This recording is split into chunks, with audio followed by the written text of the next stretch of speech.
The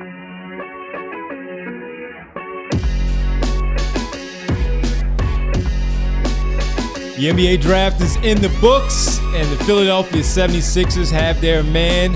Welcome to Philadelphia, Labaron Philon. Welcome to the PHLY Sixers podcast on a Thursday, live from the Xfinity studio, along with Derek and Kyle. I'm Devon Bree, the president of basketball operations, and all of you. We thank you for hanging out with us for the last 2 days, or for some late nights for NBA draft coverage, especially day 2, where the Sixers did not have a selection. But you decided to spend your time with us. We really appreciate it. 3 hours with us, yes, damn near, with no pick. The draft week coverage continues because it is presented by Rothman Orthopedics and Parks Casino. Visit rothmanortho.com/PHLY to learn more, and parkscasino.com for more information as well. LeBaron spoke today, and we had a chance to see him at the practice facility. We'll tell you about it a little bit more after the first break. We got some news and notes a little bit later on. Since things have been so busy with the NBA, we still have some NBA news and notes that we want to address a little bit later in extended time at the end of the show. So stick with us, hit the like button, like and subscribe, leave a comment. We really appreciate it as always. But we got our first chance to hear from Labaron Philon outside of draft night, where he had his conference call from New York to get in with the media and say a few things, but a longer press conference today geared simply around him and what he has, what things have been like for him the last couple of days, selected by the Philadelphia 76ers, answering some questions at the practice facility this morning. And first of all, it was 10 o'clock. This morning. It was very early after a late night for us, 2 late nights. I will say, I think we were pretty open-minded about Mike Gansey. I think we liked his initial move. But if he wants that goodwill to stick around, these 10 a.m. press conferences have got to stop. Got to stop. We're being fair here. All right, so let's start things off. First impressions, Kyle. Like the kid, obviously, like has the right energy, mentality. And I do think Bobby Marks has been out there talking about like he coached him, and I'm sure he's talked with other people, agents, managers, whatnot, about what to say. But I feel like he comes across as authentic while also having a good sense of like, yeah, I need to. I'm coming in. I'm the new guy. I'm the young kid. I gotta put on the professional sheen, talk about the team, not talk as much about myself. And, he had multiple questions where he's asked things like, are you comparing yourself to the other guards? And he's saying like, I'm running my own race. Yeah. I think he's confident without it being like overwhelming. Like certainly if we look at some of the personalities in this draft, I think Yaxel was a great example, right? We all knew that he is a bit of a character. And then night one, after he gets drafted, he's like, I used to hate Steph Curry. I was a big Kyrie Irving fan. It's like, there are things like that you could probably just keep to yourself, or maybe say less. Say a little bit less. Just, hey, I'm really excited to play with. So LeBaron so far, I think, has made a good impression on everyone. I think if he came in and he bombed the interview, I don't think any of us would care all that much, because the big thing for all of us is the player and the upside we see on the floor, the improvement we've seen from him. But up close, getting to talk to him a little bit, like seems like he's cut from the right stuff. He's here ready to work, cares about the details. I thought one of the things that was most interesting for me as he talked about his workouts and desire to improve was he used the phrasing, you got to have a good imagination, when you're in the gym. And obviously, he was someone that was impacted in his younger days by COVID as he's, coming up through the ranks in high school. And there are stories about him just being in the gym by himself and training by himself, rebounding for himself. And so being able to make himself and shape himself into the player he is today is a testament, one, to the work ethic, but also, as he put it, the imagination to say, I got to put myself into a game situation while I'm here in the gym, in the practice facility. So all that excites me. Like the work ethic excites me. The thought of how to get to the next level excites me. And it feels like he's coming in with the exact attitude you would want from a guy taking it 22. Yeah, and he, for a guy who is really known for what he did with the ball in his hands this past year during his sophomore season, he really seemed to focus a lot on I want to make the game easier for my teammates. It's not just about having the ball or scoring the ball. I need to know how to play off ball. I need to know where people like the ball, how what spots they like it in. He really seemed to focus on, I'm not just a scorer. I can play off ball. I can play make. I can create shots for others. And again, that might obviously you're taught what to say during these, especially during an introductory press conference. But I do think he played a very different role his freshman year to his sophomore year. 100%. I think he can translate back to that. I think the court vision, we talked about it before the draft. And after the selection, I think the court vision is there. And I think the mentality is there. And I like what he had to say on that as well. Yeah, I thought that his very first answer was after the draft that I've basically moved on from that, and I'm ready to go. And so he was all about business, I thought, today with how he addressed everything. Sure, you got to go back into his past to learn more. This is his introduction to the city, so Sixer fans don't know much about him outside of watching him at Alabama and see exactly what he did on the floor. But learning about him from draft night, being selected, getting to this spot, and just ready to get to work already, and talking about his upbringing and where it all came from, the workouts in the gym, and having to imagine someone defending you and having to go through different situations by yourself in the gym, rebounding for himself in that gym where he had to do that stuff, and just hearing all that and what he had to say. And also someone asked him about his interaction with Tyrese Maxey and VJ Edgecombe on draft night, where he was able to answer that and how he felt about Tyrese Maxey, them exchanging numbers and being able to reach out, something as simple as that. It was really cool to hear him, and us seeing how Tyrese, and just now moving it a little bit forward, of VJ Edgecombe being a rookie a year ago, 2 years ago, Jared McCain, and how much Tyrese Maxey meant to both of them and their growth as pros, number one, but then also on the floor, being able to help those guys out. So those things really stood out to me today, but he was definitely about his business and the way he was answering the questions earlier today and what he had to say. And it was cool. I mean, sometimes, you get the ones that are up there that are still really just, and I'm sure he's still beaming with, just enjoyment and excitement from being selected. But we've seen others that it's still flowing through even a day or 2 days later. Outside of seeing him going through in his uniform, seeing that on the Sixers Twitter account, or him dribbling now in his uniform on the floor, being at that podium, you see him crack a smile a few times, but you're like, okay, this guy seems like he's just a killer on the floor, and it's still right there, and he wants the basketball in his hands right now after all of the responsibility that he had to take care of. Well, and I don't want to give away our exclusive that we have, but there was an answer that he gave when we got some time to sit down with him individually, where he indicates, you talk about being a killer, it's more about, he doesn't even think of it that way. When he's in between the lines, it's so instinctive and natural. And that was kind of the sales pitch for me of him as an NBA player, as a guy you take at 22, is the game does look natural to him. You don't have a handle and the footwork and the other things that he does without it being just you're just flowing from one move to the next, to the next, to the next. And it takes lots of work. It takes lots of reps. He talked a little bit today about, he grew up playing in the streets, playing in his, his mom's backyard, all that, working on his ball handling, on his footwork and everything else. But now that he's put in all those reps, he's able to, in a tough conference like the SEC, where there's a lot of big athletic guys who are setting him up to prepare for the types of guys he plays in the NBA. And all of a sudden, you think he's going one way, goes back the other, and then you think you got him that way, and it's another behind the back move, or he hits you with a drag step or a deceleration, whatever it might be. And so I think the game really speaks for him. And then you talk to him a little bit, and it's this is a guy who is very sure of himself without it being like a LaMelo Ball is out there today, right? Because all the trade news where you're seeing these reports about what he was telling to the Wolves pre-draft about his estimation of his post-basketball career.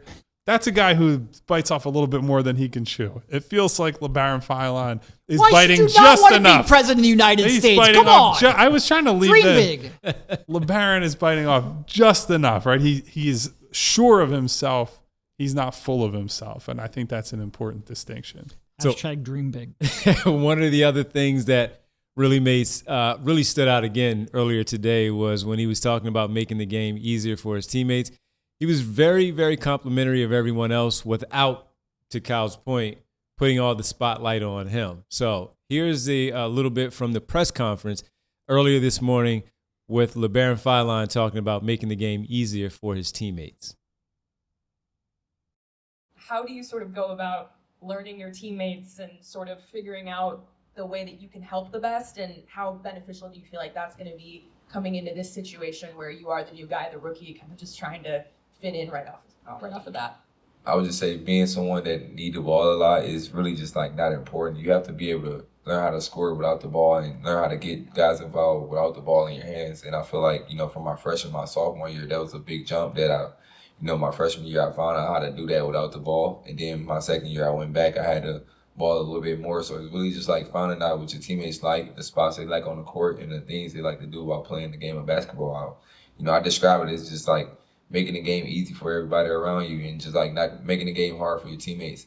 It really just like being able to play advantage basketball and being able to, just like stay on the right page and like be focused within the team and not yourself. So that's something they taught me back at Alabama, and, I carried it a long way, and it's been like having a big, total success on my career. So really just like being able to keep playing that way and not changing now, I feel like it's really important. Labaron Philon speaking about making things easier for his teammates, and Derek also adapting. Year 1, 10 points a game. Year 2, 22 points a game.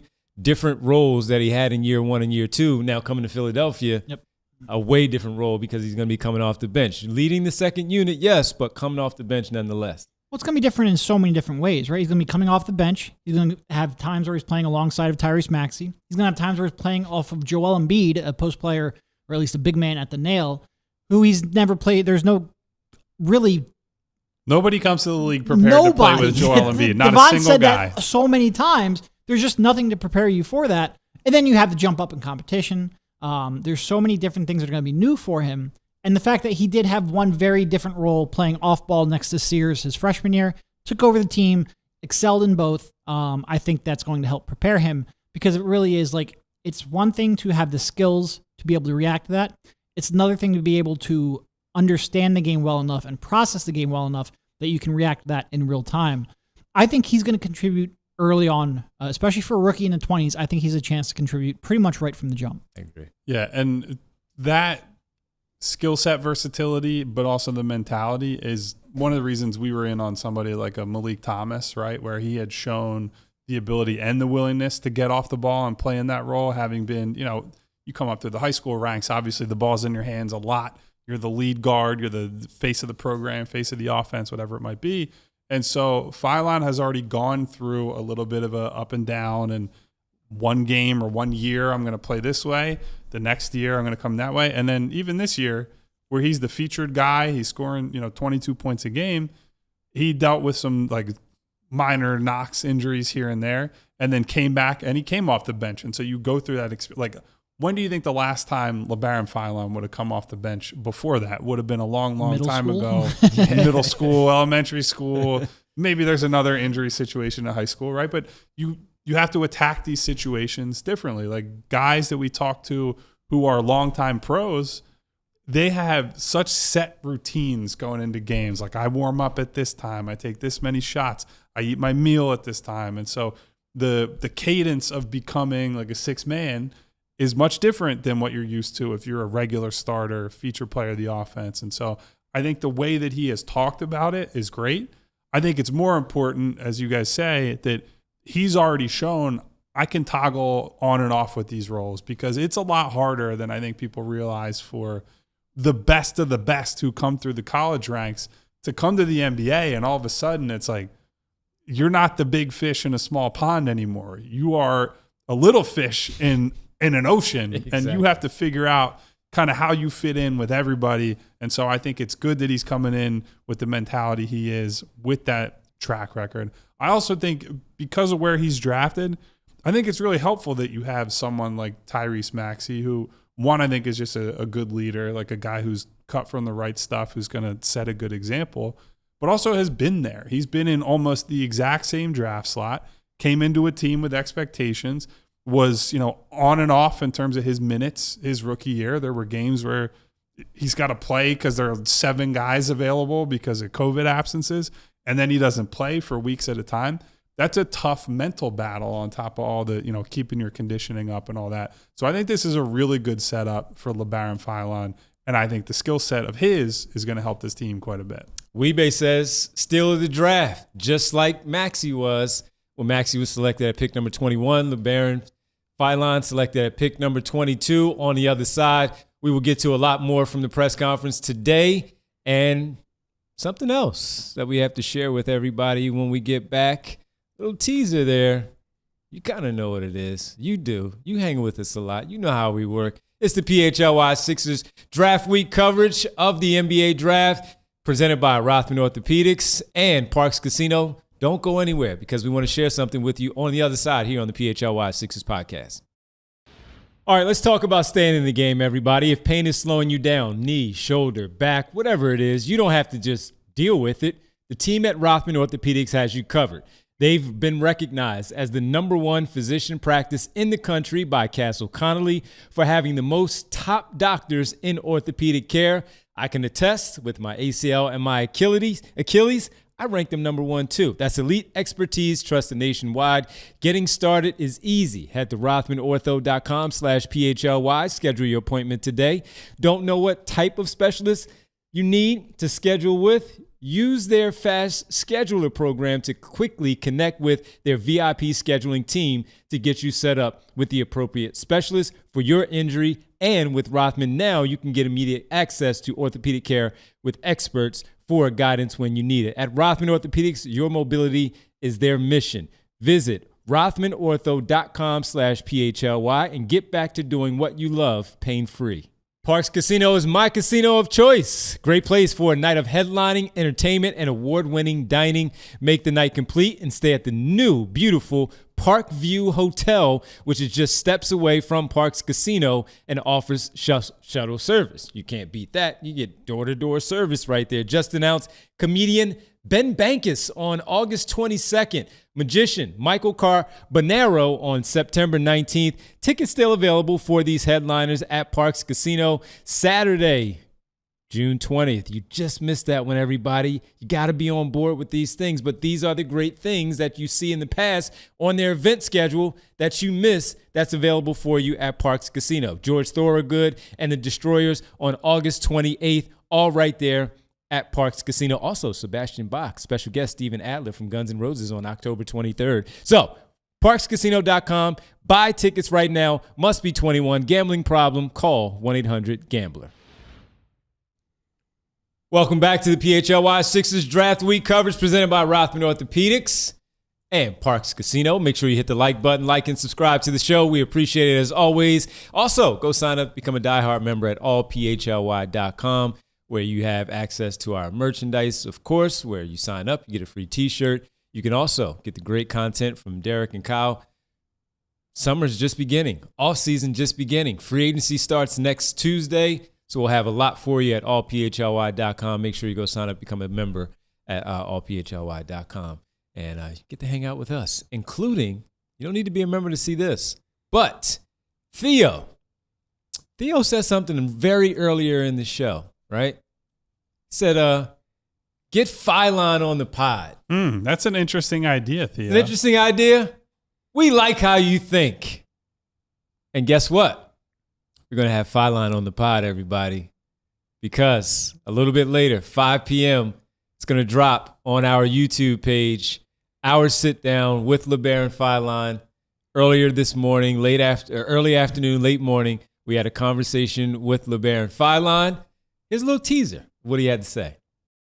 And pre-draft, we were watching a clip about you sitting down talking about Tyrese Maxey's finishing. And of course, now your teammate. But and he has talked about how he's gotten crafty over the years, different ways of scoring at the rim, his points on the backboard that he uses to finish. And now that he is your teammate and you have had a chance, a little time to talk to him, what is it about his game that you see in yourself? Because I remember specifically you saying, yeah, I like that, the way he was finishing.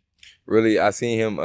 It was one they showed when he dunked on someone, and then it was one he really just like had the ball in his left and spun it on the right top of the backboard, and I was like, yeah, that's like my type of finish right there, just because, you know, like you said, the craftiness and with this game, the smoothness and just like the ability to make shots and make the people around him better is very important as a guard. And I feel like me just like playing in that same way is kind of similar, but like you said, just being able to like you just find places on the backboard to put the ball, and I feel like the points really help as well. Just like knowing where to put the ball at. I feel like a lot of guards work on that, and it's kind of the same process, being able to spin the ball both ways. But just being crafty like that, you really have to lock in on that, just because as a guard, you need to be able to finish in the paint, be able to survive. So really just like having that ability to get to the paint wherever you want, and then having that ability to finish. I mean, you can be a tough, cover. Devon missed the memo on the Crimson, Yep. so I just want to throw out a roll tide to our guy Labaron. shout out to Labaron Philon for stepping onto the show today. I also my want to bad. do a little bit of expectation settings. Theo requested that. We delivered. We're not going to be able to get to all of your requests, only to our favorites. There you go. But don't start anything, man.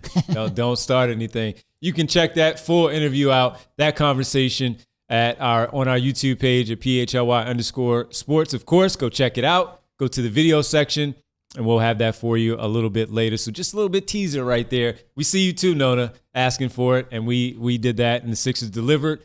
Labaron Philon delivered, so we thank them for setting that up this morning. So it was a good conversation with him. Yeah, and we tried to expand on some stuff that, look, he's getting asked variations of the same questions, so try to dig into some stuff that maybe hasn't been talked about elsewhere. So you'll have to check out the interview to see the rest of it. But it was very nice of that young man who the thing that I don't think people think about, fans, people on the outside, whatever, these 2, 3, 4 days for these guys are just brutal. Like, you're getting pulled in 15 different directions because you just think about your quote unquote job responsibilities. Like, the amount of media that you like, it's like a car wash up in New York after you get drafted. Mm-hmm. You get put on conference calls. You have to record stuff for, social media and whatnot. Then you come here to do press conference. And that's not even thinking about all the people in Labaron Philon's life, friends, family, acquaintances, people he's probably not talked to in God knows how long, being like, hey, bro, saw you got drafted. Hey, bro, can I get this? Hey, bro, can I get... It's a very overwhelming experience. And most of these guys will come out and tell you, like, I am exhausted. So the fact that he was willing to give us 10, 15 minutes of his time, we're very appreciative of. And I saw somebody saying the diamonds weren't dancing in the light. Let me tell you, when we looked at that, we were like, they were dancing when we saw it up close. So I don't remember who it was. I'm sorry. But they were dancing. And, yes, it's my bad on the coordination. I didn't go crimson. I apologize. Normally we do better. Devon says not. War Damn Eagle in the middle man. here. He Yeah, forgot I his went the orange other and side. blue. Yeah, I was going to say, as long as he's not in orange and blue, I'll take it. All right, let's keep it going here as we also just the clips that we had from him at his press conference a little bit earlier today. And this one is on the playmaking and the ball handling. He talked a little bit right there in that clip about seeing how Tyrese Maxey finishes. And this was, I think it was NBA TV or ESPN, one of the two, where we saw the video, and that's what we were kind of referencing there. You'll see it a little bit later. But the playmaking and the ball handling, Kyle talked about it. Derek spoke about it. This guy can dribble the basketball. He has that ball on the string. Here's what he had to say about his playmaking ability. I would just say, with the ball handling, definitely started on the streets in my mom's backyard, but definitely like at Alabama, working on everything I needed to work on, just working on getting to the paint, working on slowing things down and making the game easy for you and the people around you. I feel like that's one of the best things, best traits I, bring to the table, really just like making the game easy for others, really just getting in the paint and being able to, provide for myself and my teammates. So I feel like, just working on that footwork and things like that is very important, just to have other options and not just being able to look to score the ball. So really just for me, like that's a very important trait. All right, Derek, on the ball handling. I mean, he has the ball on the string, but he's definitely going to They need his ball handling on this team because after Maxey and Edgecombe and Paul George, we saw McCain leaves campaign when they brought him in. He eventually gets hurt, and you were really scrapping that. Sometimes, hey, you got to get Kyle Lowry on the floor just so you can dribble a basketball. Yeah. And now you. I don't know if I ever said that last year, but I'll humor you. No, I mean he's a good playmaker. He might be a very good shooter, especially with the development he made from deep last year. You know, his freshman year, he was more like a mid-range pull-up shooter, extended that out. But his the closest thing he has to an elite skill is that handle. Mm-hmm. The way he has it on a string, the way he's able to create space for it, how balanced and under control he is, and the way he's able to leverage that to get to his spots. That really is, he'll come on and probably be the best ball handler on the team. Like Tyrese Maxey's great because he's incredibly fast. Labaron has just a little tighter of a handle. And like I said, it's really about creating space for every other move that he has. He's done a great job developing it. It's going to be a real weapon. The Sixers desperately needed it because, quite frankly, there are times where they had like 1.5, maybe 2 ball handlers on the roster at various points. So I think that's going to be great from day one. Yeah, and I think the best ball handlers, it always just seems like it's an extension of their body and their movement. And I think what you see with him is all the hesitation moves are just so natural where he's moving it. It's not that he's moving fast, but his mind and his body are moving in such unison that it's like this guy's having to think through, all right, I got to beat him to this spot. And Philon's already, 2-3 steps ahead of him. I'm going here. I'm doing this. I'm going to hit a crossover into a behind the back, I got a pass going this way. I think one of the things that is probably really exciting or most exciting for me is that he plays with both hands. Like he finishes at the rim with both hands. He can pass with both hands too. Probably better with his dominant hand, but it's just the ability to like, hey, if you're going to your left and you can hit a pocket pass or you hit somebody on a drop off underneath, like that's really exciting because not everybody can do that. And frankly, we've had some guys here in Philadelphia who are comically one-hand dominant. Won't be naming any names today. You might be back. Throwing anybody under the bus on that front. But I think the ball handling is what equalizes things for him because, he's tall enough to be a lead guard, but he's very skinny. And so he's got to find ways to neutralize the strength disadvantage that he's at. And the ball handling is it because if you can constantly keep guys off balance, it doesn't matter how much stronger they are if you're moving them that way. And by the way, I think his balance is really good with that handle, and that's what allows him to – it's what I think made such a difference as he became a better finisher this season, is just keeping his shoulders square, keeping his midsection square to the basket, and finding ways to score around people. I think there's a lot to like in terms of the improvement that we've seen, and it all starts with the ball handling. Can we stay there, though? Because we got to finally see him up close and personal, and a lot has talked about his at least listed weight of 176, 175, I think it was 176 at the combine, yeah. And being there in front of him, of course, he's in a tailored suit, and it's fitting for him and all, but as we talk about that, yeah, these guys are bigger. He brings it up that the players are much bigger. They are going to bump him off. They are going to have those subtle little nudges with the forearm that does knock him off the spot. But his handle is so good that at least as long as he keeps control of the basketball, you just hope that there's no turnovers with that. I do want to clarify because I feel like some people might read into the video that we took. Kyle's chair is angled in front of Philon, so he looks much bigger than Philon. Like Philon, if you looked at the video, you might go, oh my God, he's like 6 foot. He's not. It's the perspective and the angle of the chairs. He's taller than that. Calm down. But yeah, he's very frail, very thin, that he's going to have to put on weight over the years and learn how to mitigate that until he does. Yeah, and I just think he's already shown he can neutralize strength and athleticism disadvantages that he's dealing with. And that's the most meaningful part to me. If he had come back for this sophomore season and he had struggled at the rim the way that he did as a freshman, that to me would be like, okay, is this kid not tough enough, but is he just big enough to cut it at the NBA level with the skill set that he has? But that was as big as the 3-point improvement was, his ability to finish around the rim, get to the free throw line, play through contact, that really improved in his second year at Alabama. is super meaningful, because that was, okay, I took all the other feedback and I improved on it, but this is probably the biggest question that scouts have about me is like, we love the skills. We love what you're doing. And so you're scoring 22 points a game, 5 assists, like all that's there. We got to see it translate. And I think he has already shown up to this point, he can find ways to neutralize guys. And the skill is the skill. We all see it when you turn on a Alabama game over the last 2 years. I think he's going to continue doing that at the NBA level. Did he pass the Kyle Newbeck height test?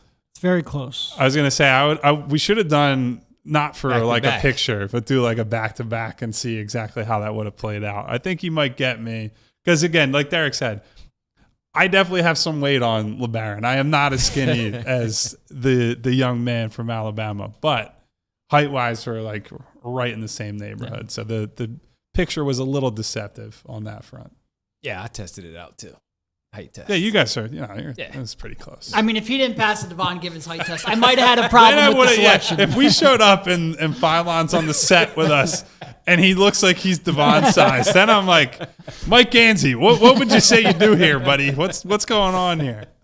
All right, let's take our second pause of the show. When we come back, we got to talk about a little bright future for Labaron Philon, and we'll do a little bit more of that. Plus, some little videos that we see there from the Sixers and a little bit more of some other stuff with what he's wearing. We'll talk about that. It's the PHLY Sixers podcast. On Draft Week, our coverage is presented by Rothman Orthopedics and Parks Casino. And guys, next up, we want to tell you about Xfinity, specifically their 5-year price guarantee. Because what if you could have reliable and intelligent Wi-Fi? And what if you could keep it at the same price for 5 years? That's the Xfinity 5-year price guarantee. Imagine Wi-Fi that makes everything in your home work together, that finds and fixes problems before you even notice them, like a super intelligent Wi-Fi with a sixth sense. And that lets you stream the game even when the whole family's online. All your devices working in perfect harmony for 5 whole years. And here's the best part. There's no annual contracts, no hidden fees, and you get Xfinity's best equipment included. Take it from me, a lot can change in 5 years. Championships are won, records are broken, dreams grow bigger. But your Wi-Fi, it should stay reliable, and the price, it should stay put. Lock in your price and unlock the possibilities with Xfinity. Learn more at Xfinity.com. Xfinity, imagine that. Select plans only, restrictions apply. An NBA champion has been crowned, and the WNBA is currently carrying the basketball mantle for the sport. And with Kalshi, there's one player to keep an eye on, A'ja Wilson. Right now on Kalshi, you can bet A'ja Wilson, who's already trending very, very high. You can bet $100, a 70% chance to get $141.84 for her 5th MVP. You heard me right, 5 MVPs for A'ja Wilson on Kalshi. You're trading against peers in the live market, meaning there's no house. And as the probability changes, you can buy in and out of your position. For a limited time, download the Kalshi app. Use code ALLNBA to get $10 when you trade 10. Kalshi. KALSHI. Trade on anything. 18 plus only. Restrictions and eligibility requirements apply. Event contract trading involves risk and may not be suitable for all investors. Prices, values, and available markets may differ for those mentioned. For more information, visit Kalshi.com. That's KALSHI.com/regulatory. Back here on the PHLY Sixers podcast, Draft Week coverage presented by Rothman Orthopedics and Parks Casino. Visit rothmanortho.com/PHLY to learn more, and parkscasino.com. Derek, Kyle, Devon, and Bree, thanks for hanging out with us. Hit the like button, like and subscribe. We appreciate it as always. Leave a comment as well. We'll see your super chats. Once we get those in, we will definitely address those. But we got to tell you about also, as we hang out with you here on this day, the future is bright. Presented by Shady Rays. Yeah, baby. Absolutely. Sun is shining. You got a draft pick that seems like it's, more thumbs up than thumbs down with the selection of Labaron Philon. The future is bright. Make sure you visit shadyrays.com. Here's where the future is bright. Get to see him in the uniform, courtesy of the Sixers Twitter account, where he's out there dribbling the basketball, looking clean in his new digs. He's got the T-shirt. He's got the T-shirt on. I was gonna say it breaks my heart a little bit and seeing a guy who I like as a basketball player, that the shirt under the jersey always is a tough one for me. At least with him, I have a bigger problem when it's big men. Yeah. Big men, it just You're means you're hiding fat. something. That's Big men, you wear a t-shirt under the jersey, like go hit the lean cuisines, my friend. we had a lot of jokes for Derek Queen coming out of Maryland with the long sleeve. And listen, we respect the hell out of his game. He's a hooper. And he shed the long sleeve in New Orleans. He didn't wear the long sleeve in New Orleans. What do you think Derek got the t-shirt? Because he's a skinny guy, you think he decided, I'm just going to wear the t-shirt right now. Some people might just prefer it for comfort, too. I don't want to judge everyone. I think I generally trend towards Kyle's viewpoint here. But no, look, we know Labaron isn't carrying too much weight. We saw him in person. I don't love it. It's just a bad look. I don't love it. I'm not going to judge him for it. I don't love it. All right, what about the 00 again? For the people who may not have heard us talk about it. That's nonsense. You don't like the 00? I would be fine with 00 if there wasn't a 0 on the right. team. It's just the same number. It's the same number. Where does it end? Bree, what do you think about the 01? Okay, I don't like the 00 because, like Kyle says, there's already 0 on the team. Like, yeah, no. Putting a 0 in front of it doesn't change a number. I will say it would be fire if VJ switched to 7 and they had a 007 backcourt. Like, I would be super in on that. That'd make for some great shirts that we could make too. So the thing about absolutely. The thing about VJ That's true. is We gotta talk to from VJ. 77 to 7. Before last year, he said if they win the championship, or I thought that if he wins Rookie of the Year. Did he say that too? That he would keep it. Yeah. Okay. Well, they didn't win the championship and he didn't win Rookie of the Year, so switch it up so we can make a T-shirt. I think he played well enough in it. And that's my thing. Does he just keep it because he had a good rookie year? All right. Also, and there you go, 00 right there for Labaron Philon with the full crimson suit, everybody. Full crimson suit. And then he had a little meetup. He's making an appearance. They already putting him to work. This is what I mean. You're getting asked to do 100 different things right as you get drafted. It's the biggest moment of your life. And they're like, hit the community, baby. But he has a friend. He does. Number 77, VJ Edgecombe, meeting up with Labaron Philon as they hit the community. So it's good to see. Franklin's out there. He's 76. Got 77 VJ, 00. We're not taking Franklin's number seriously, Devon. Don't make me turn into Sixers Adam Next over thing here. you know, we're going to be celebrating his birthday, which changes every year. Now you're turning into Sixers Adam. Here we go. The #1 Franklin reporter in all of Philadelphia. But they meet up, the meetup for the two young guys out there as they hang out. So good stuff. The future's bright for the Sixers. Yes, it is. Presented by Shady Rays with the two young guys and VJ Edgecombe and Labaron Philon, the 22nd overall pick. Visit shadyrays.com to learn more. Get your shades as the sun is bright and the summer's just getting underway. You're hitting the beach, whatever you're doing, you need those shades. Kyle tells you all about it all the time. Make sure I got some in the car. I got to drive shadyrays.com. after we're done here. I'm gonna be putting those Shady Rays on. Hey, by the way, while VJ is kind of in the show here. Him being around to be out in the community with Philon underlines what we've been saying. He's been here in Philly a lot. He's been in the gym quite a bit. I think there have been some comments about it looks like he's putting on a little bit of muscle up top. He's getting a little bigger. Don't want him to turn into like David Boston with the comical, the steroid biceps that guy had. But you can tell that, VJ has been around a lot since he got his.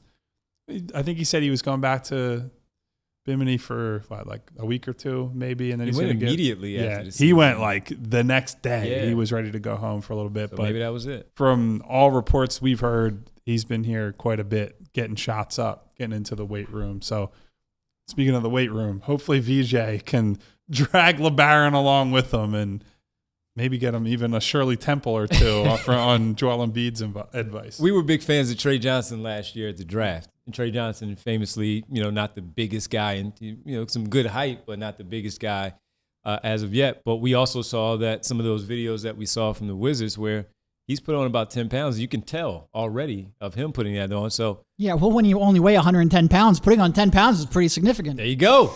So, maybe 110. That's like a stiff breeze is going to blow him away.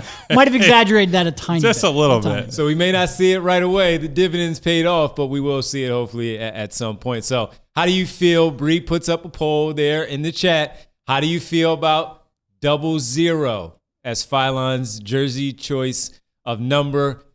Hit the button. Let us know how you feel. It'll grow on me. Nope. Love it. We'll give you the poll results at the end of the show here on the PHLY Sixers podcast.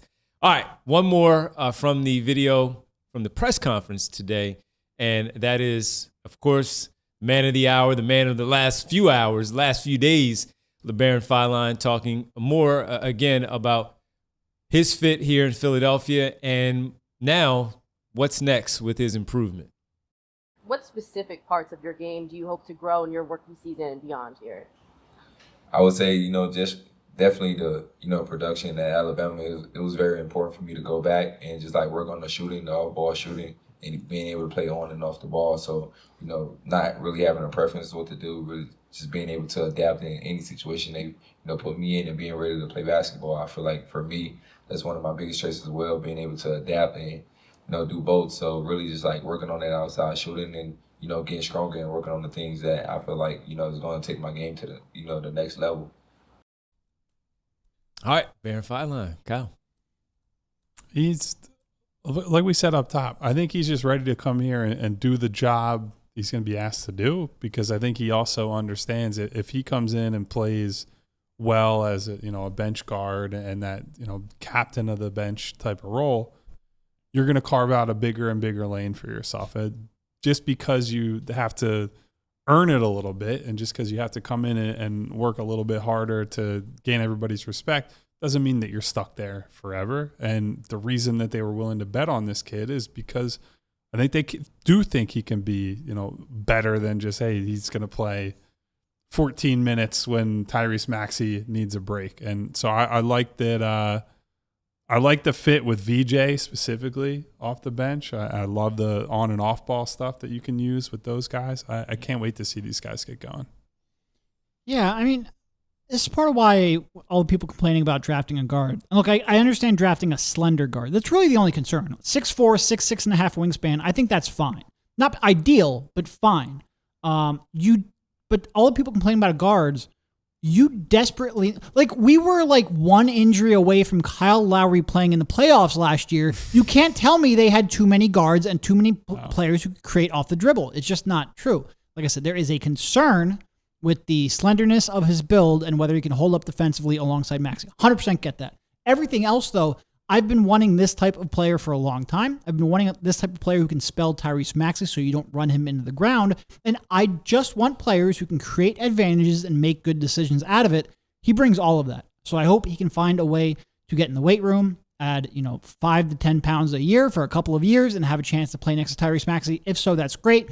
Even if not, I think he can get 6-man minutes and really contribute something to this team. I'm really happy that they added that skill set and that position to this roster. Sniper said give Labaron some rice and beans and some goat. He'll put on the weight, no problem, over the summer. All right, final break here. When we come back, we'll get into a little bit more and some news and notes that we have. A lot of action going on in the NBA, and this needs to be addressed. There's a comedic side of it, and then there's also the basketball side of it. We'll get to it all when we get back. It's the PHLY Sixers draft coverage presented by, so first of all, draft week coverage presented by Rothman Orthopedics. Visit rothmanortho.com and Parks Casino. Don't go anywhere. News and notes on the other side and more Labaron Philon conversation here on the PHLY Sixers podcast. Basketball and hockey, their finals are in the books. But baseball is still here, and the MLB early payout at Bet365, that's why you love spending the full $9 at the bank. But also, we get it. There are 82 of these things. You got places to be, whether you're trying to beat the parking lot traffic or the victory brewing line. Sometimes things get out of hand, and the game is early, is on the move. Well, that's why at Bet365 is offering X run early payout. Whenever the team you're riding with goes up by X runs at any point in the game, they'll pay your bet out right then and there. It's as simple as that. They can't stop bullpens from ruining your day, but they can help stop ruining your bets, right? Download the app. Use code PHLY365, Bet365, where winning is everything. Gambling problem? Call 1-800-GAMBLER. Must be 21 plus, physically located in Pennsylvania. You or someone you know has a gambling problem, call 1-800-GAMBLER. Terms and conditions apply. In-app only. Guys, we all have some core things in our life that we can't live without. Nice weather, the travel coming up with the summer, family. Let me tell you about something else that I like, something that actually rewards the way you already spend your money. That's exactly what you get with the Everyday Elite Visa credit card from TrueMark Credit Union. We're talking up to 4% cash back on eligible everyday purchases, including gas. And for a limited time, new cardholders also get a 0% introductory APR on purchases for the first 12 months, then a 17.99% APR after that. More about cash back, less catch. Apply today at TrueMark.com or stop by any of TrueMark Credit Union's 24 branch locations. Rates based on creditworthiness, 4% cash back on eligible purchases. Bonus categories capped annually. Restrictions apply. Visit TrueMark.com for details. Insured by the NCUA. Welcome back to the PHLY Sixers podcast here during our Sixers Draft Week coverage presented by Rothman Orthopedics and Parks Casino. Let's tell you about our Wawa Hoagie Fest Hangout presented by Wawa. Good people from Wawa that forget the rice and beans. Let's just get them to Wawa and get the Labaron Philon to Wawa. We see some people. I had a nice. You saw it. Yes, I did. My Italian hoagie last night with some banana peppers on there. Delicious. Looks like a good sandwich. Delicious. We'll send him to Wawa Labaron Philon and get some hoagies. All right, with the Hoagie Fest Hangout, he can bring some hoagies to Summer League with some of the players that he's going to be teaming up with for the get on the plane, get some hoagies and all. And we have a little bit on a name that might be in the backcourt with Labaron Philon for Summer League, and that is... Yeah, I know everybody is fired up about there's going to be another 6'2" guard in Philadelphia, but according to his agency, Bowling Green guard Javontae Campbell will be on the Sixers Summer League team. The headline for him, played 2 years at JUCO, 2 years at Bowling Green in the MAC over the last 2 seasons. Last year, averaged close to 19 points a game, 50% from the field.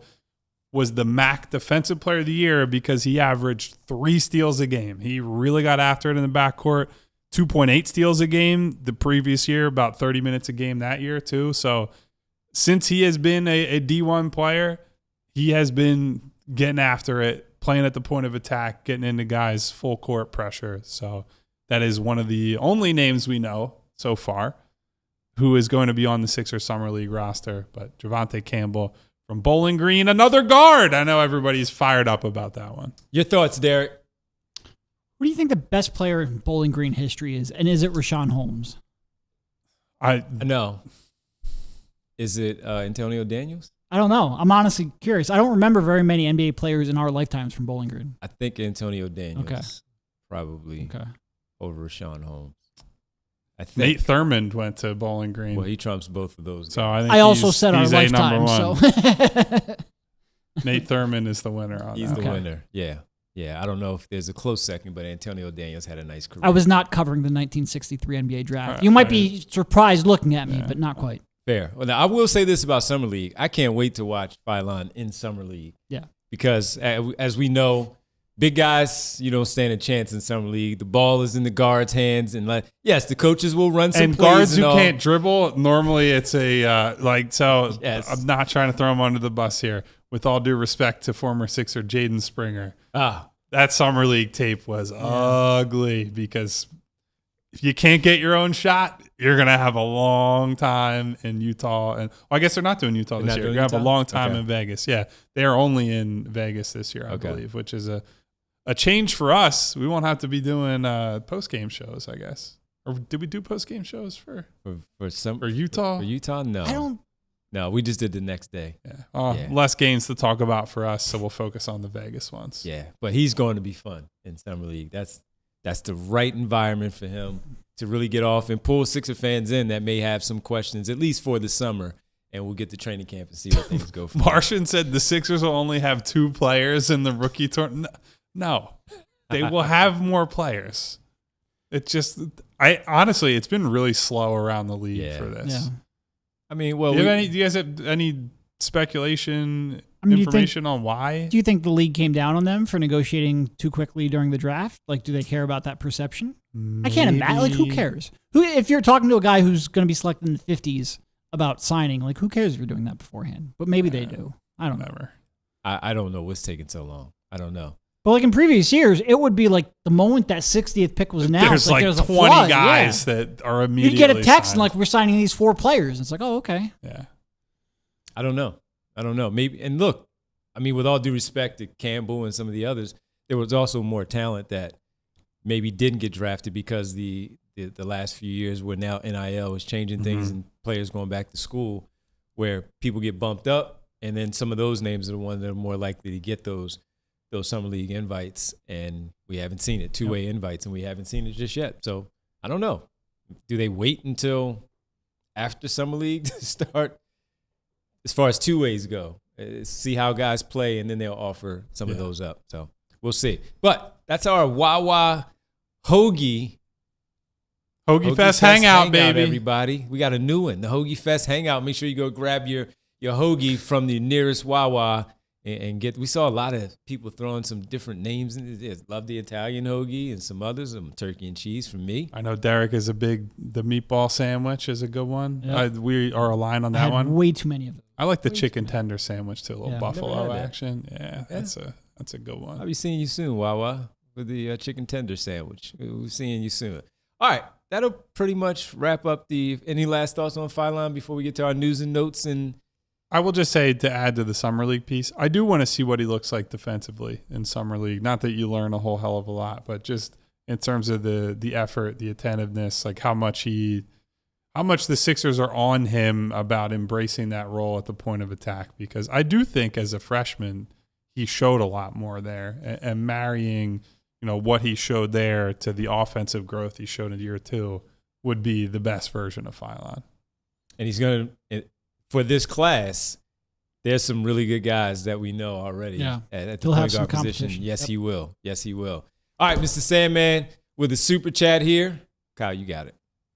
It's the playoffs in the fourth quarter against Boston or the Knicks. Who does Tatum or Brunson call an ISO against? VJ, Maxey, or Philon? Right now, it's Philon for sure. Yeah. And then if you eliminate him, it's Maxey. Yeah, well, because I do think Maxey's off-ball defense got worse and worse and worse and worse as the year went on. But I do think over the last couple of years, his on-ball defense has gotten better. Yeah. It's not always great, but it's certainly better than the off-ball, and it's way better than it was early on in his career. And maybe if he's not playing 40 minutes deeper into the season, then he'd be a little Would fresher at the end of those games. Thank you, Mr. Sandman. Appreciate it. And Jack Reacher with another one says, having a real secondary ball handler makes Grimes more valuable. This is actually an outlier opinion in the chat, I think. Grimes will be better if he's not asked to create, play D, shoot off the catch, or attack closeouts. I like him in that role. I mostly agree with that, honestly. My question is, does Quentin agree with that? That is the big question, because I say the same thing about Kelly all the time. I would love Kelly in, a 6th, 7th man type role off the bench. Does Kelly want to come off the bench? It seems like no, based on all indications that we've gotten in recent years. So in theory, I'm with you, Jack. In practice, I'm not sure if that's how it's going to work. Free agency next week, everybody. Don't forget, Tuesday, 6 p.m., things get underway. What is it, legal tampering? No, that's football. No legal tampering around here. Yep. So free agency gets underway next Tuesday, 6 p.m., and we will have our show for you on Tuesday. We'll let you know what time everything starts, so stay tuned for that as well. All right, let's get to some news and notes here because a lot has happened around the association, not involving the Sixers. And let's go back to the one from yesterday briefly just to get everybody's thoughts. This is the Lakers. Kyle, I remember you brought up movement in terms of players, what they can do and where they can sign. And I brought up the Lakers, and you rightfully mentioned that a lot of Austin Reeves' money is going to take up that cap space that they have. Well, he did because he got paid. And Good for Austin Reeves. Coming out of school, you're not quite sure what he was going to be in the NBA. He had to work his way. Well, he earned a 4-year, $185 million contract to return to the Los Angeles Lakers. He declined his $14.9 million player option for this new max deal. Derek, what do you make of this for this extension for Reeves? I mean, just a remarkable success story. Like when he was early on at Wichita State, he was averaging like 4 points a game as a freshman and didn't really pop until his senior year after he transferred.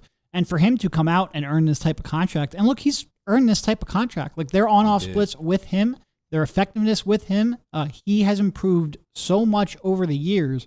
And somebody who, if you would have told me, coming off of his 4th or 5th year, he would be getting this kind of contract when he came in the league, I thought that would have been absolutely insane. So I think it's he's been playing very well for that team, developed into a key part of their organization, someone they really needed to pop, because obviously some people aging out of their prime a decade ago, but still going.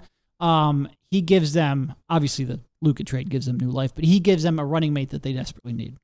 23-5-5 basically last year, shooting 49% from the field, 36% from three, shot 87% at the free throw line. Like tremendous offensive season. And as Derek brought up, there was a lot of data to support that he helped drive winning there in LA. Like I think there are concerns in terms of you have two building blocks like Luka and Reeves that are going to give up some points defensively, but the offensive stuff, the creativity, the multi-level scoring, all that's there. So it's a really awesome story that he got to this point. So good for him.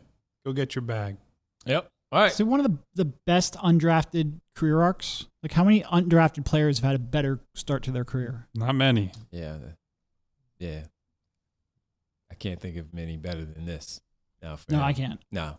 All right. So let's move on to the big deal. So Kyle put this on us last night, gave us a little heads up on this after the show last night. And I think all of us collectively were like, say what? LaMelo we're doing Ball. roll call? And boy, did that come together quickly after that. It went from, hey, they're having conversations to see you never, LaMelo. Get out of here. Take that purple Lamborghini truck and get the hell out of Charlotte. LaMelo Ball, Josh Green to the Minnesota Timberwolves for Naz Reid. 2033 unprotected first-round pick, 3 first-round pick swaps in 28, 29, and 30, and 3 second-round picks, 29, 32, 33. LaMelo Ball, Minnesota needed a point guard. They give up after moving Julius Randle. We thought Naz Reid was going to be the starting 4. He's gone. Nope. He's gone to Charlotte because LaMelo Ball is going to be teaming up with Anthony Edwards, Rudy Gobert, Jaden McDaniels, a 5th starter to be named later, and some depth on their team. Chris Finch, I can't wait to see how you react to this, but they got their point guard. This is an interesting move for Minnesota because of play style with what has worked. Yes, they needed a guard, but now you get rid of 2 starting power forwards, or if you think you Naz definitely Reid did. Yeah, like Naz Reid was going to be the starting power forward. You get rid regardless. of 2 starting power forwards to get your point guard, and this is just the beginning of the offseason, so it's not done. But I was surprised by Reid being a part of it, and then the pairing of Edwards and Ball, not my favorite. So I think the offense is going to be awesome with those two. I think the team right now I'm looking at, like, you got no forward depth. You're relying a lot. Rudy Gobert better have like the season of his life and stay super healthy, because if he doesn't, there are a lot of things that could go wrong with the front court stuff. I also look at Tim Connolly and I'm like, he's just there like, well, if this blows up, somebody else's problem to deal with, because they are trading every pick, every swap. Like they already owed a ton of stuff. And that was my number one question last night was, how do you make this trade? Like, what are you moving? The report was already out there that Ayo Dosunmu was signing for 5 and 112. But I'll also say this. What is Charlotte's next move here? I get like you don't want to be in the LaMelo business, and I don't know how valuable the swaps will be, because Minnesota at present is just a better team than they are. But I don't know. You finally had like a fun breakthrough year. They're one of the best teams in the league for the second half of the year, and all of it, immediately you're like, we're getting out of the LaMelo business, as we go into overtime. Which does say a lot. Yeah, we are going into overtime. Go to allphly.com. Continue the conversation. Thank you to all our friends at Fast. I think I don't really like it for either team, because at least with Charlotte, you're like, I need to see what the next thing is. They got to go get somebody. Minnesota, I think it's a talent bet, and you're saying Ant-Man might be itching to compete a little bit more. I think there's some big potential downside on both sides of this. Sorry, I'm too distracted. I started flipping through some of LaMelo's car collection. Insane. There's like 5 or 10 insane cars that he has. No, I think there's two things. I think the pressure they feel from Ant is absolutely true. That doesn't mean that this is the player they should have gone all in on, but I think they certainly felt pressure. From Charlotte's perspective, I think they're like, look, he's healthy for the first time in 5 years. If we can get assets for him now, let's not bank on his health sustaining, because if he gets hurt again, you're not going to be able to get 3 swaps and a first and a useful player like Reed. I kind of like it from Charlotte's perspective. I think having that perspective of like, look, we got lucky this year. Just because we got lucky doesn't mean that luck is going to continue. And the swaps are, yeah, you're right. They might not be any good. But if they just have, like, let's say LaMelo gets injured and they're short on depth because we traded a lot of stuff away, they could have a season where they win 40, 42, 45 games. 45 games in this era can give you a 15% chance at a top 3 pick. So I think they're probably looking at it from that perspective. You're not going to swap that often. You might get 1 year where you get lucky and can swap it once. So you end up with maybe 2 picks out of this deal. It's not a slam dunk for either team. It's certainly not without risk for either team. I think I probably like it from Charlotte's perspective better. That's probably in part because I'm just not a huge Melo believer. I think what he did this year was great, and he was a very good player and very helpful and helped elevate them to a new level. I just didn't 100% believe on that sustaining, and I've never really trusted him as a decision maker and stylistically the way he plays. They've got a good young core. I think they're trying to build around that with a little more stability and reliability, and they got some pretty good assets back in return. So they have a good young core if they have someone who can actually run the offense, which... I loved Christian Anderson in the draft, but you're asking him to do a lot of heavy lifting. Well, let's go to the other part of the whole deal, where Kobe White then signs a contract extension, 4 years to stay with the Charlotte Hornets after his good ending to the season, and 3 years, $74 million deal to return to Charlotte, and it looks like at least that will be his job to start off the year. Yeah, I like Kobe White. I don't like him as much as even setting that aside, it's just like LaMelo is a much more dynamic offensive player. Like if the thing is, hey, we're going to recreate LaMelo through Kobe White and Christian Anderson, I think that's a miscalculation for LaMelo's offensive talent. Like certainly his playmaking talent, the shooting range, all that. The pick stuff, great, and I agree. Like there's definitely some upside with.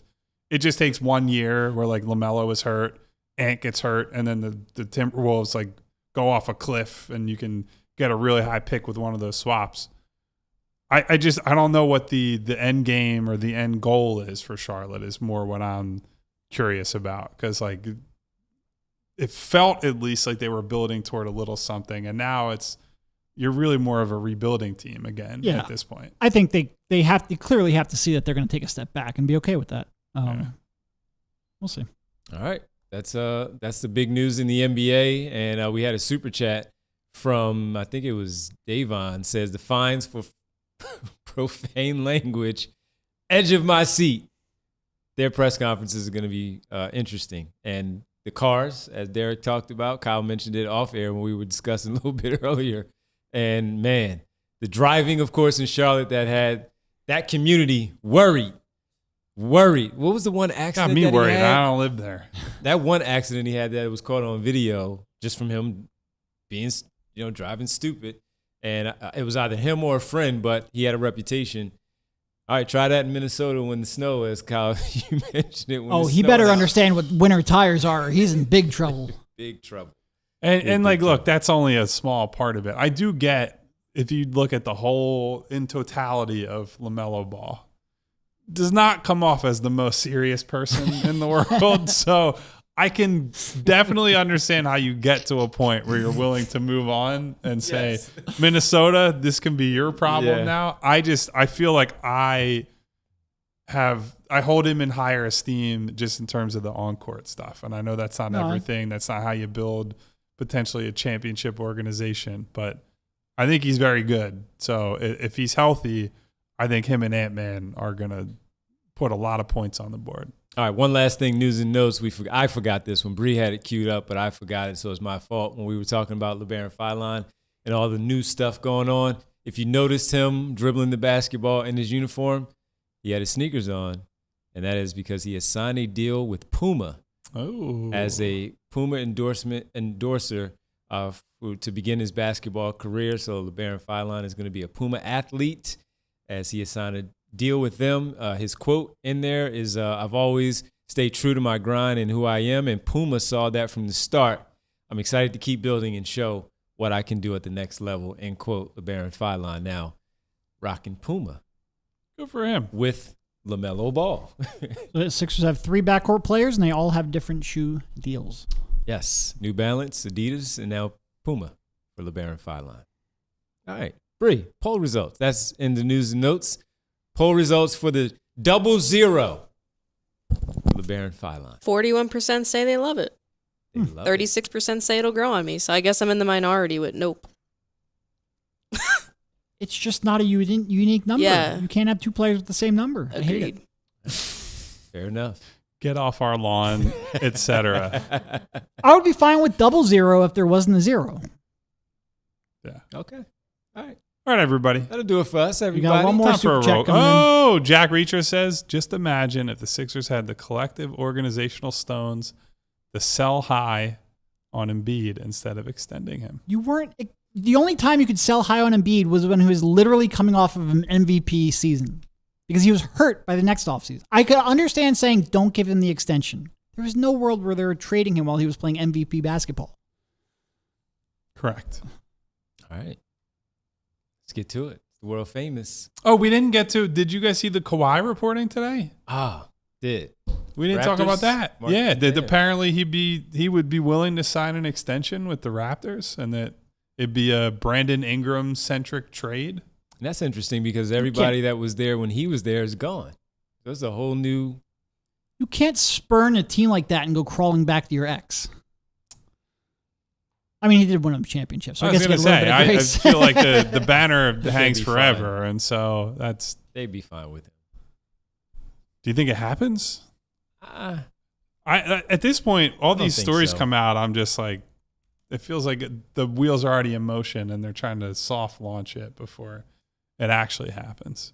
I don't know. The Clippers feel like they're moving into a completely different era here, so I wouldn't be stunned if it happened. No other team except for the Raptors. Oh, Pistons. That was also a name that was linked They to have been Kawhi thrown Leonard. out a little bit. So Pistons for Kawhi Leonard or the Toronto Raptors. So we'll see how that one plays out. I did not expect that one to the Raptors. We heard his name out there, but not to the Raptors. I didn't see that one. My impression was Kawhi didn't like the cold very much. That Yeah, was so kind of the, Detroit and Toronto is. Oof. Yeah.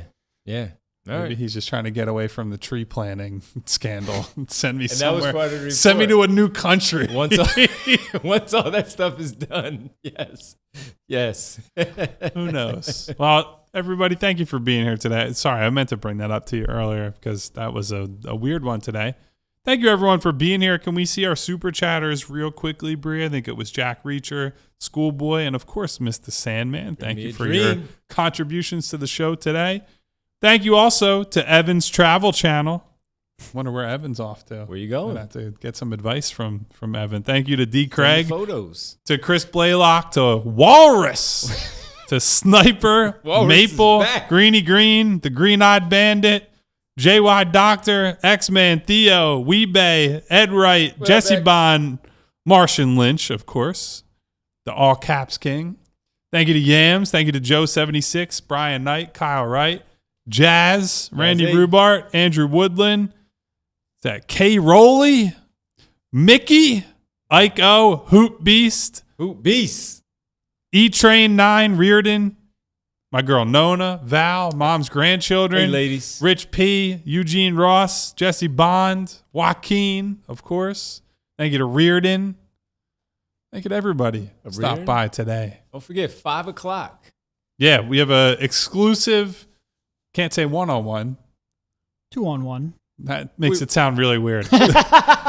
We have an exclusive interview with Labaron Philon from the Sixers practice facility from today. Devon and Derek was behind the camera, making sure that everything looked okay. He took Good the job. day off. Good He job was- by he everybody. was Thank you good. to Densley. Thank you to Coleman Potts. Thank you to everybody for being here. So go check out that Labaron Philon interview when it drops on this YouTube page in 50 minutes at 5 p.m. sharp. Thank you for being here all week, guys. It's been a busy week. Hit the like it button has. on the way out. That thumbs up button makes a huge difference for the show. But, of course, also everybody at PHLY, including Bree, our super producer. Say thank you to Bree with a thumbs up on the way out. Also hit the subscribe button, hit the bell icon so you can get notifications each and every time that we go live. Next time will be Friday, 3 p.m. Final show of the week. It's been a long one. And by the way, free agency is starting next week.